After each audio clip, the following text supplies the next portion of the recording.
నేను వివరిస్తానని నేను ఎప్పుడు అనుకోలేదు. దేవుడి భాగ్యాన్ని నాకు ఇచ్చినందుకు దేవునికి వేలాది కోట్లాది స్తుతులు. మరియు దేవుడు కృపను బట్టి మాత్రమే నేను ఇక్కడ నిలుస్తున్నానని తెలియజేస్తున్నాను. నేను చాలా సంతోషిస్తున్నాను. అలాగే ఒక చిన్న ప్రార్థన చేస్తూ మనం వాక్యం చదువుతాం. ప్రేమగల దేవ, కృపగల మా తండ్రి, నీకు వందనాలు, స్తుతులు స్తోత్రములు మా తండ్రి. నీ కృప, నీ కాపుదలను బట్టి మరి మా తండ్రి సజీవులకుల మమ్మల్ని నుంచి మరి మా తండ్రి నీ సన్నిధిలో స్తుతులతో పాటలతో మరి మా తండ్రి ఆరాధనతో వాక్యంతో మేము జీవించగలుగుతున్నామంటే నీ కృప కాపుదలను బట్టి మాత్రమే మరి మా తండ్రి. ఎక్కడో నశించుకోవాల్సిన వారు మరి మా తండ్రి మీ పాపులం అవివేకులం అయినప్పటికీ మరి మా తండ్రి నీ హస్తం ద్వారా మమ్మల్ని ముట్టుకొని మమ్మల్ని భద్రపరుస్తూ బలపరుస్తూ మరి మా తండ్రి ఆశీర్వదిస్తూ ఇంతవరకు నడిపించిన విధానాన్ని బట్టి నీకే వందనాలు. మరి మా తండ్రి ఇప్పుడు మరి మా తండ్రి నీ వాక్యంలోకి వెళ్ళిస్తూ మరి మా తండ్రి వాటిని చదువుతూ మరి మా తండ్రి నీ జ్ఞానం వేస్తుండగా నీ కృపను నీ జ్ఞానం మాకు అనుగ్రహిస్తున్నాం మా తండ్రి. వాటిలోని మర్మాలను మాకు తెలియజేయమని వేడుకుంటూ అలాగే మరి మా తండ్రి ఈ మాటలు అయితే మరి మా తండ్రి మేము ఏదో ఆలోచించి చెప్పినట్లు కాదని మరి మా తండ్రి నీ జ్ఞానం ద్వారా వింటుండగా మరి మా తండ్రి నీ కృపను అనుగ్రహించి మరి మా తండ్రి వీటిని మాలో ఫలింప చేయమని వేడుకుంటూ ఈ చిన్న ప్రార్థన నజరేయుడైన యేసు నామములో అడిగి వేడుకుంటున్నాం మా తండ్రి. అయితే మొదటగా నా గురించి ఒక చిన్న సాక్ష్యాన్ని చెప్పి నేను ముందరికి వెళ్తాను.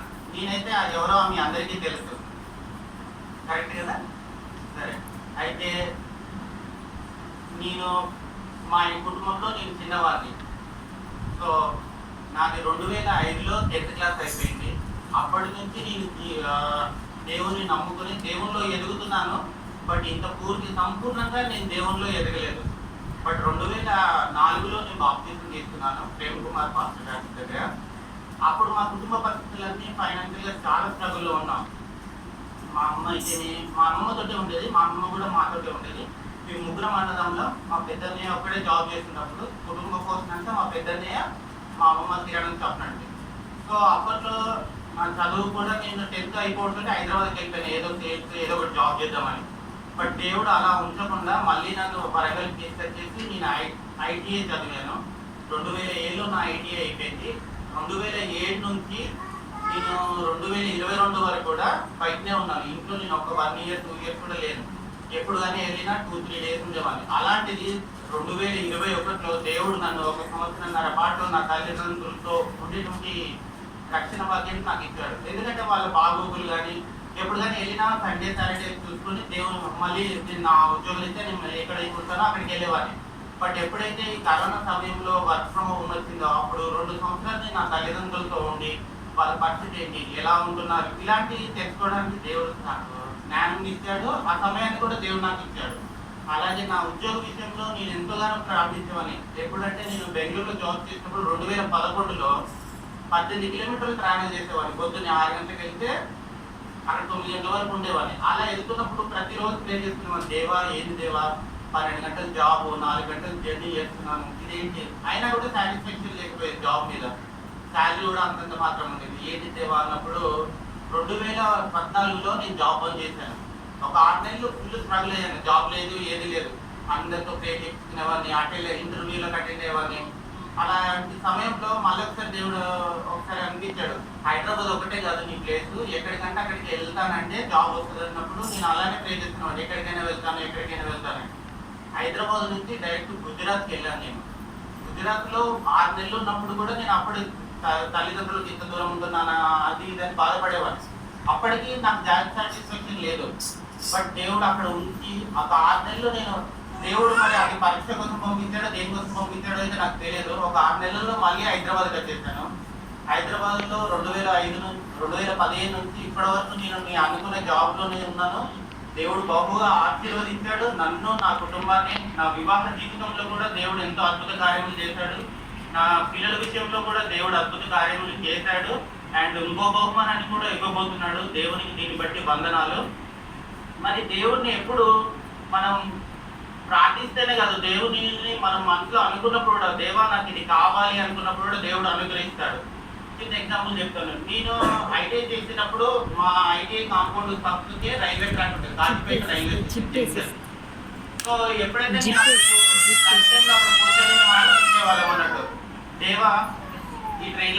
ఎక్కుతాను, ఎలా జర్నీ చేస్తాము, ఆ ఏసీ కంపార్ట్మెంట్స్ అంటే ఎలా ఉంటాయి అది ఆలోచించే వాళ్ళం. అందరికీ అనుకోవచ్చు ఇది చిన్న ఆశ కదా అని.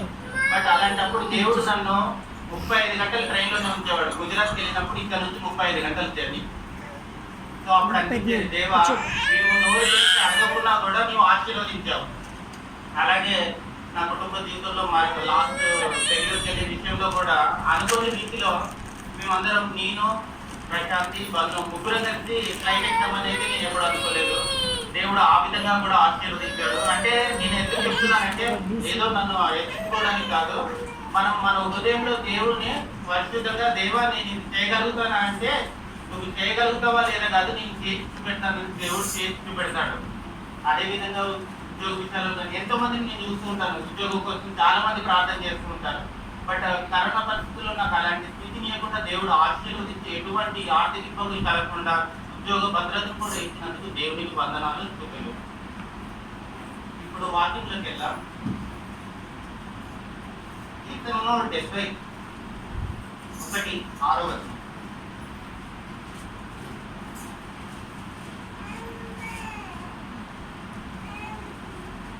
అల్పవాసినైనది మొదలుకొని నీవే నాకు రాపకుడవై ఉంటివి. తల్లి గర్భము నుండి నన్ను ఉద్భవింపజేసిన వాడు నీవే.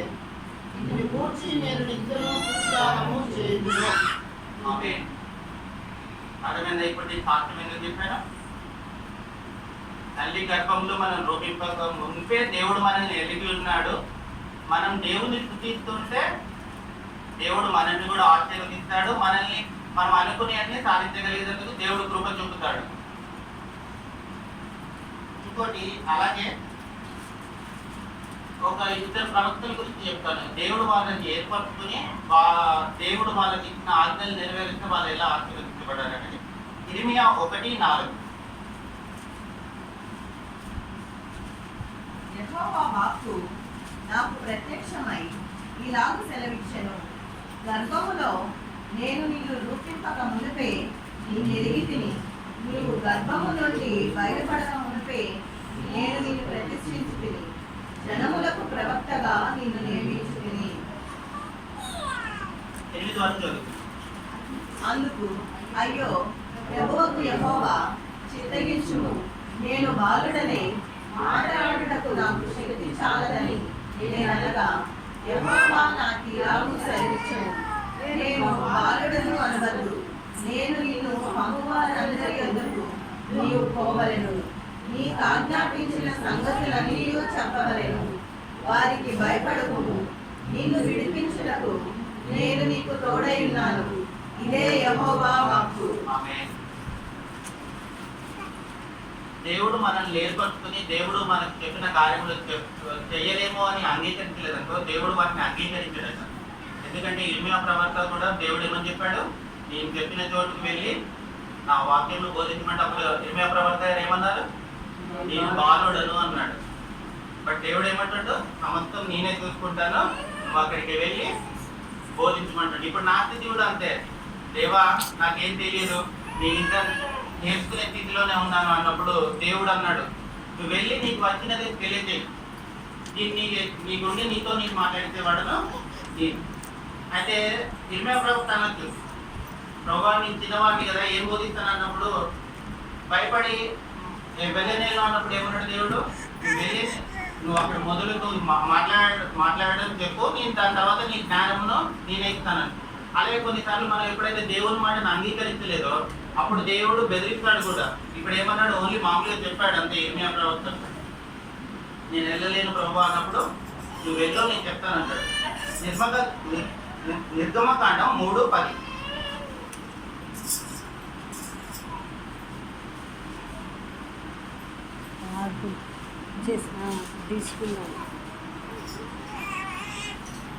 కాగా రమ్ము, నిన్ను ఫరో యొద్దకు పంపెదను. ఇశ్రాయేలీయులైన నా ప్రజలను నీవు ఐగుప్తులో నుండి తోడుకొని పోవలెను అనెను. అందుకు మోషే, నేను ఫరో యొద్దకు వెళ్ళుటకును ఇశ్రాయేలీయులను ఐగుప్తులో నుండి తోడుకొని పోవుటకును ఎంతటి వాడనని దేవునితో అనగా, ఆయన నిశ్చయముగా నేను నీకు తోడైందును, నేను పంపితిని అనుటకు ఇది నీకు సూచన. నీవు ఆ ప్రజలను ఐగుప్తులో నుండి తోడుకొని వచ్చిన తర్వాత మీరు ఈ పర్వతం మీద దేవుని సేవించెదరు అనేను. మోసే కూడా ఏమన్నాడు? ప్రభువా నేను అక్కడికి వెళ్తే వారిని తీసుకురాగలను అన్నప్పుడు దేవుడు ఏమన్నాడు? నువ్వు వెళ్ళు అక్కడికి, నువ్వు వెళ్ళి తీసుకొని రా అని చెప్తున్నాడు. అంటే దేవుడు ఆల్రెడీ ప్రణాళిక ఉంటాడు. అక్కడ వాడుకోబడడానికి ఒక ప్రవక్త కావాలి. అప్పుడు మోసేతో ఈ మాటలు అన్నాడు. ఇర్మియా ప్రవక్తతో కూడా అక్కడికి వెళ్ళి వాళ్ళకు వివరించడానికి ఒక ప్రవక్త కావాలి. అప్పుడు ఇర్మియాతో కూడా దేవుడు ఆ మాటలు అన్నాడు. ఆల్రెడీ ఇర్మియా ప్రవక్త గురించి మనం చదువుకున్నప్పుడు ఇర్మియా ప్రవక్త గర్భంలో ఉన్నప్పుడే దేవుడు తనని ఏర్పరుచుకొని తన ద్వారా సువార్త ప్రకటనకు ఏర్పరుచుకొని ఉన్నాడు, ప్రతిష్ఠించుకొని ఉన్నాడు దేవుడు. అలాగే యెషయా ప్రవక్త కూడా అలానే ఏర్పరచుకొని ఉన్నాడు. మరి దేవుడు ప్రణాళికలో మనం ఉన్నామా? మన పట్ల దేవుడు ప్రణాళిక ఉందా? మనం ఏం చేస్తున్నాం అన్నప్పుడు దేవుని స్తుతించినప్పుడు మన స్తుతి ద్వారా ప్రార్థనల ద్వారా మనం ఉన్నప్పుడు దేవుడు మన పట్ల ఏ ప్రణాళిక ఉందో వాటిని ఒక్కొక్కటి నెరవేర్చుకుంటూ వస్తాడు. అలాగే మనం అనుకున్నవన్నీ జరుగుతూ ఉంటాయి. అలాగే నిర్గమకాండంలో 1:4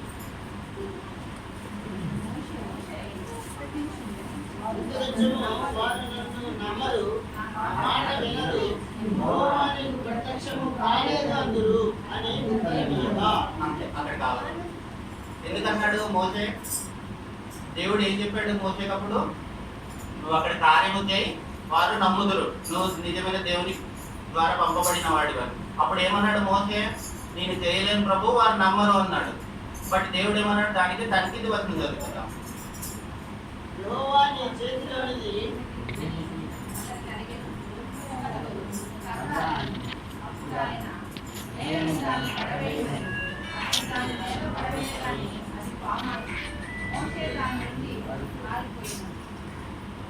ఇంకా చదువు.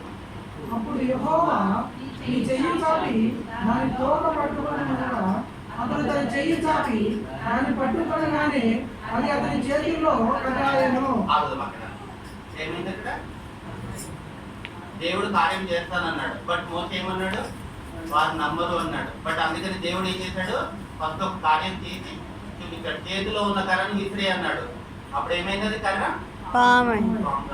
దానికి మోస భయపడి వెనక్కి వెళ్ళిపోయాడు. అప్పుడు ఏమన్నాడు దేవుడు? దాన్ని భయపడద్దు, దాన్ని తోకను పట్టుకో అన్నప్పుడు ఏమైంది? మళ్ళీ కర్రగా మారింది. సో దేవుడి కార్యాలు అలానే ఉంటాయి. దేవుడు మన పట్ల చేస్తామనుకున్నప్పుడు మనం కొన్నిసార్లు నమ్మం. ఇది దేవుని కార్యం కాదు, ఇదేదో నా ఆలోచన, ఇదేదో నాకు తలంపు వస్తుంది, ఇది తప్పో కాదో అని భయపడి మనం వెనక్కి వెళ్తుంటాం. మరి దేవుడు హెచ్చరిస్తూ ఉంటాడు అన్నట్టు ఆ సమయాల్లో, నువ్వు చేయి, ఇది నీకు కావాలి.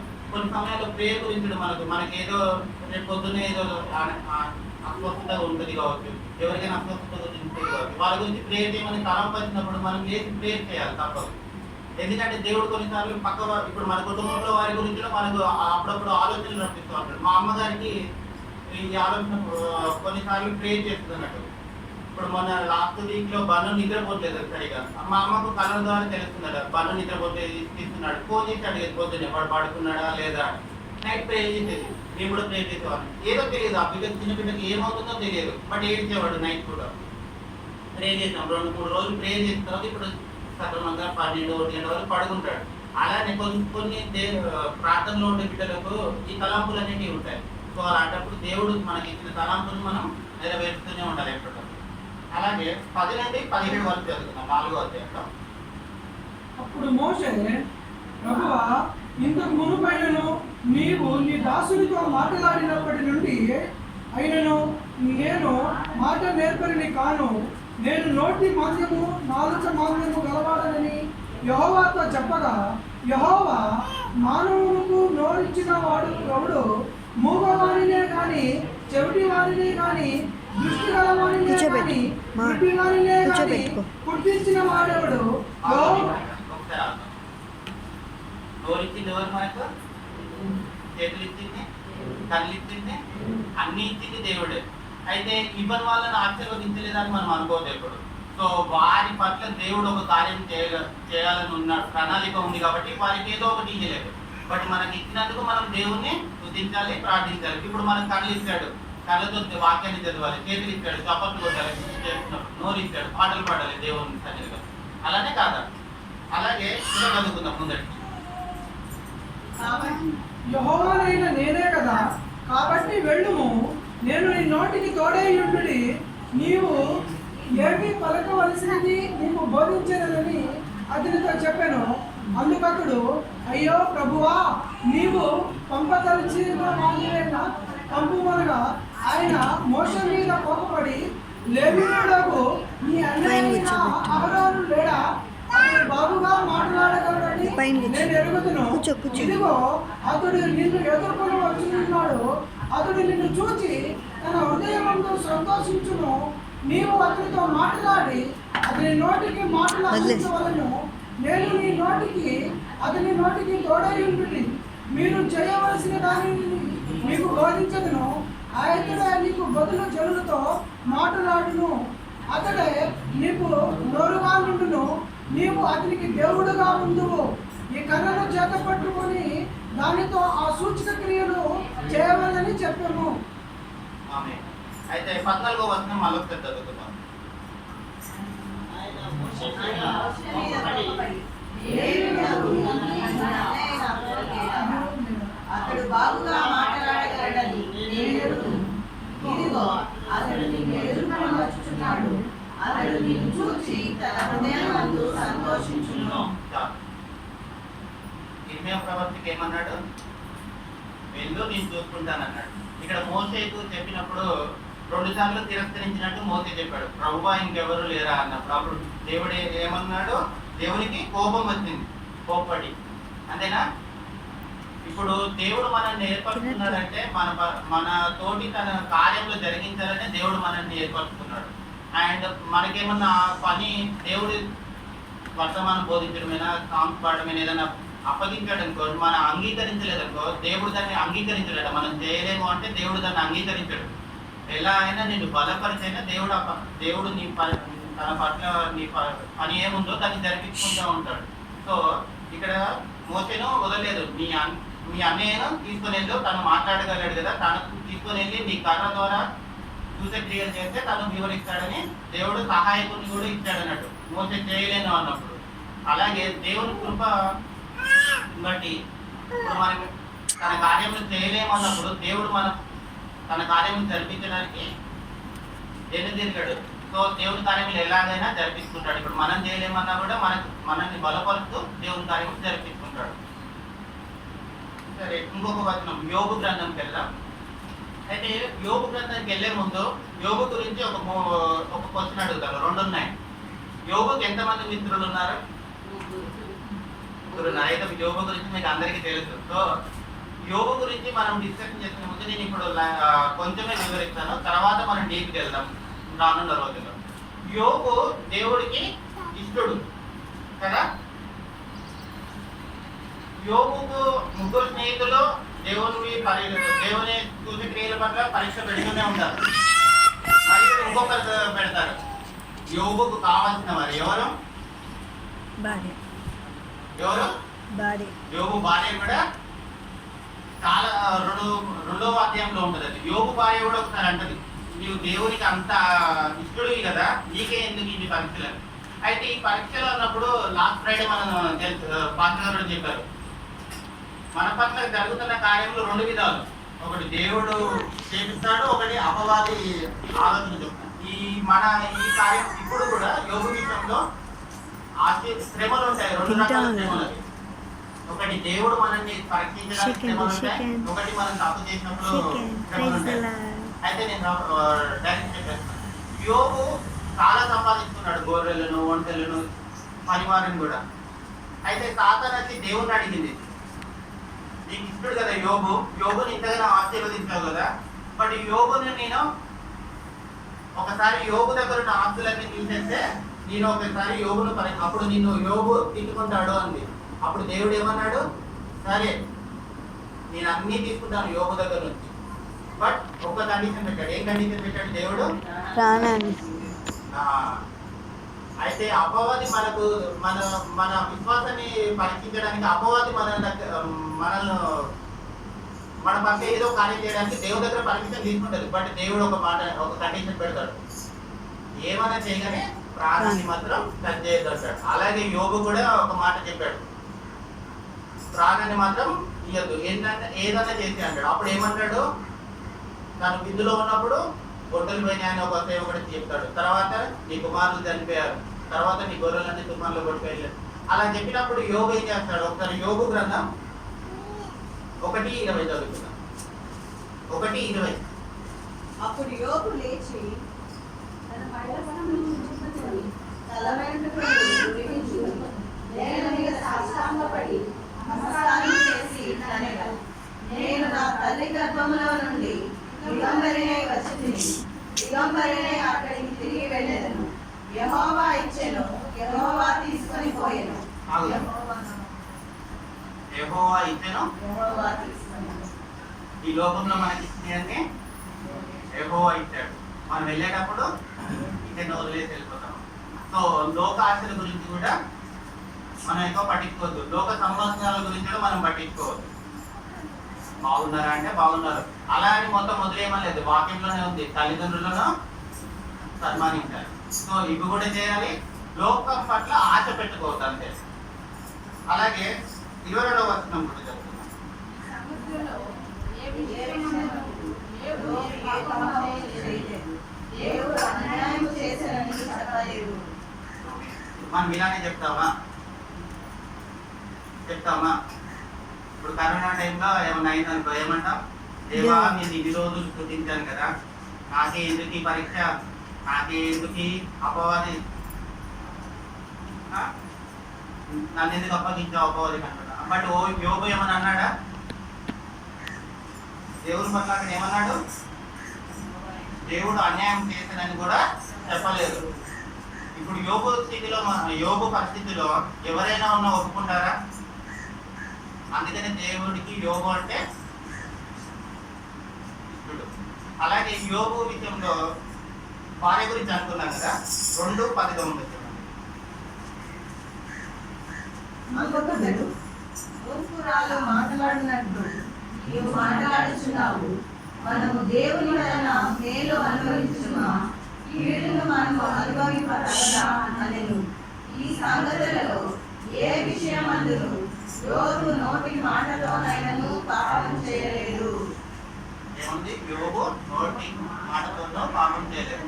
అయితే ఇక్కడ 9వ వచనం చదువుకుంటే వాళ్ళ భార్య ఏమన్నదో కూడా మనకు తెలుస్తుంది. అతని భార్య వచ్చి, నీవు ఇంకను యథార్థతను వదలకయుదువా, దేవుని దూషించి మరణం తప్పనిను. ఏమంది? దేవుని దూషించి చచ్చిపో యోగు చేశాడా? సో మనం కూడా జీవితంలో చాలా శోధనలు వస్తాయి. మన స్నేహితులే కానీ ఎవరో ఒకరు అంటూనే ఉంటారు, ఇంకెందుకురా నమ్ముకుంటున్నా, వదిలే, అప్పుల బాధలు అయిపోతాయి, ఈ పరిస్థితి నుంచి బయటపడుతున్నా, వదిలే వచ్చే అంటారు. బట్ మనం నమ్ముకున్న దేవుడు జీవగల దేవుడు, మనని ఏ స్థితిలో నుంచైనా లేపగలడు. ఇవన్నీ మనకి ఈ పరిస్థితులను ఇచ్చాడంటే దేవుడు మనల్ని, మన యథార్థ జీవితాన్ని, మన విశ్వాసాన్ని పరీక్షించడానికి కూడా కొన్నిసార్లు శ్రమలు ఇస్తాడు. సో ఆ శ్రమలన్నీ మనం గ్రహించి దేవుని నమ్ముకుంటూ, దేవుని స్థితిస్తూ, ఇబ్బందులు అంటే ప్రతి ఒక్కరికి ఉంటాయి. ఎంత ఆత్మరుడైనా ఇబ్బందులు ఉంటాయి, ఎంత వీరవాడైనా ఇబ్బందులు ఉంటాయి. కావాల్సినవి ఇప్పుడు మనకు కారు ఉంది, కారు కొన్నాక ఏమనుకుంటాం, ఈ చిన్న కారు ఉంది, పెద్ద కారు కొందాం, ఇల్లు ఉంది, చిన్న ఇల్లు ఉంది, పెద్ద ఇల్లు కొందాం. ఈ కోరికలు అనేవి పెరుగుతూనే ఉంటాయి. సో కోరికలు తీరలేదని దేవుని దూషించద్దు. మనకి ఏదైనా అపవాది క్రియలు మన పట్ల ఏదైనా ఏమంటారంటే శ్రమలెట్టినా కూడా దేవుని దూషించద్దు. యోగు వలె విశ్వాసం కలిగి దేవుడు చేస్తాడు, నమ్మకం ఉండాలి, దేవుడు మనల్ని రక్షిస్తాడు, దేవుడు మన ఈ ఊపి నుండి పైకెత్తే దేవుడు మన దేవుడు. సో మనం ఎప్పటికైనా జీవితంలో ఎదగలుగుతాం. యోగు లాంటి యథార్థ జీవితం మనకు కలగాలని దేవుని సూచిస్తాం. ఈ చిన్ని వాక్యాన్ని దేవుడు దీవించింది కాక, మరియు ఈ సమయాన్ని ఇచ్చిన దేవాది దేవునికి మరియు దైవజనులకు, సంఘ సభ్యులందరికీ నాకు వందనాలు. మరి ఇలాంటి ఈ వాక్యం ద్వారా దేవుడు నాకు ఏం చెప్పాడంటే, ఈ స్థితి నేనైతే ఎప్పుడు ఊహించలేదు. నేను ఈ స్టేజీలో ఉండి వివరిస్తానని నాకు కొన్ని మాట్లాడుతుంటే నాకు చివరికి వస్తుంది, నాకు తెలుస్తుంది. బట్ దేవుడు తన కృపను బట్టి ఇన్ని నిమిషాలు కూడా నన్ను వాక్యాన్ని పంచుకున్నందుకు, ఈ కృపను ఇచ్చినందుకు దేవునికి వేలాది స్థితిలో మరీ చెప్తున్నాను. మా కుటుంబం గురించి కూడా ప్రే చేయండి. శాంతికి మరి రెండో గర్భఫలం ఇస్తున్నాడు. తనకు మంచి ఆరోగ్యం ఇచ్చి ఎటువంటి ఎరుకులు ఇబ్బంది కలగకుండా మా బహుమానాన్ని మేము పొందుకునేటువంటి కృపను కూడా దేవుడు మాకు అనుగ్రహించాడని నమ్ముతూ దీన్ని వాటిని సెలవు.